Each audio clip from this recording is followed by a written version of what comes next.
Hey there, YTPC, New Jersey Piper Ben here. Just wanted to pop in and do a quick movie video. Haven't done one of those in a while. I just finished up my first impressions of Boswell's Northwoods in my Savinelli Spigot 122 shape,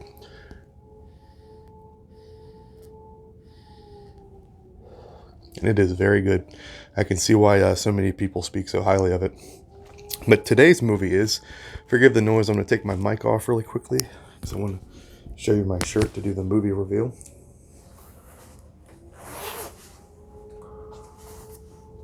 I don't know if you can see it. It's The Return of the Living Dead.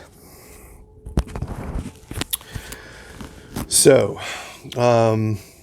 you guys may have heard me mention before, I'm a huge horror movie fan. I'm a big movie fan in general.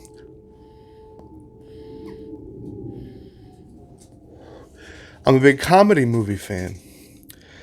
If you can blend effectively horror and comedy, I am on board 100%.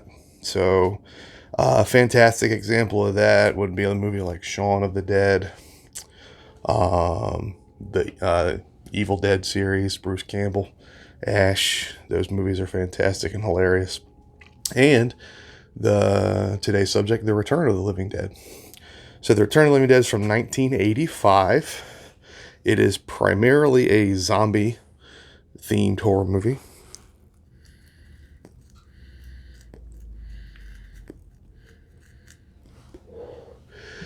Directed by Dan O'Bannon. Dan O'Bannon is a legend in his own right.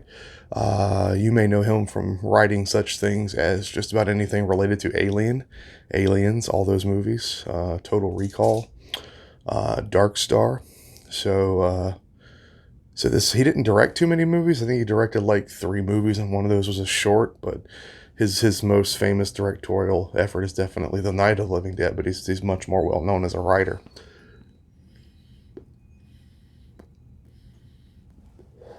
Now, the writing credits include John Russo and Russ Streiner. Now, to the untrained ear, who the hell's that? But to horror movie fans, John Russo and Russ Streiner wrote Night of the Living Dead, the grandfather of the modern zombie movie, George Romero's famous movie, and easily one of my favorite horror movies, easily a top 3 for me, and always will be, just because it's safe to say that.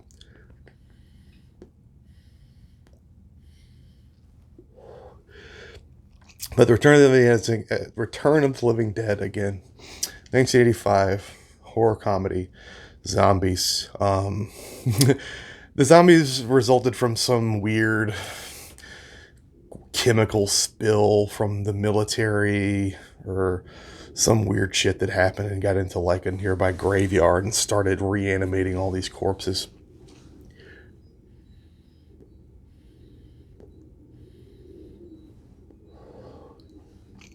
And there's 2 main guys that kind of figure this out at first, and they're basically running for their lives trying to figure out what the hell's going on, and they're both hilarious.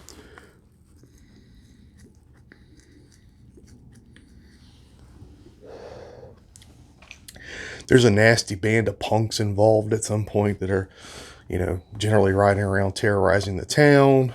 They end up in this graveyard to party or whatever it is, and they come across these zombies at some point too. There's a particular member of this roving gang of punks that can't really figure out why. There's no plot points about it, but apparently when she parties, she likes to dance naked. So definitely appreciating the recent remastered Blu-ray release of the movie and my glorious 65-inch 4K TV.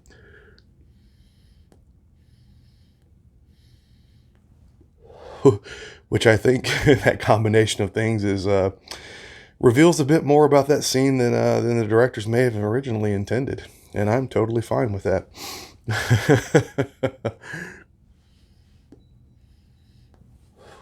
But the movie's just full of ridiculousness, hijinks, There's a fantastic like zombie that's basically just half melted, half corpse, half reanimated corpse. For some reason, he still has eyeballs, even though he literally doesn't have much skin left. But his thing is, constantly busting into a room, scaring the hell out of everybody, and yelling, "Brains!" Because he wants to eat brains. But it's just so silly and so ridiculous, and again, it's just one of those sort of nostalgia triggering movies for me, I guess.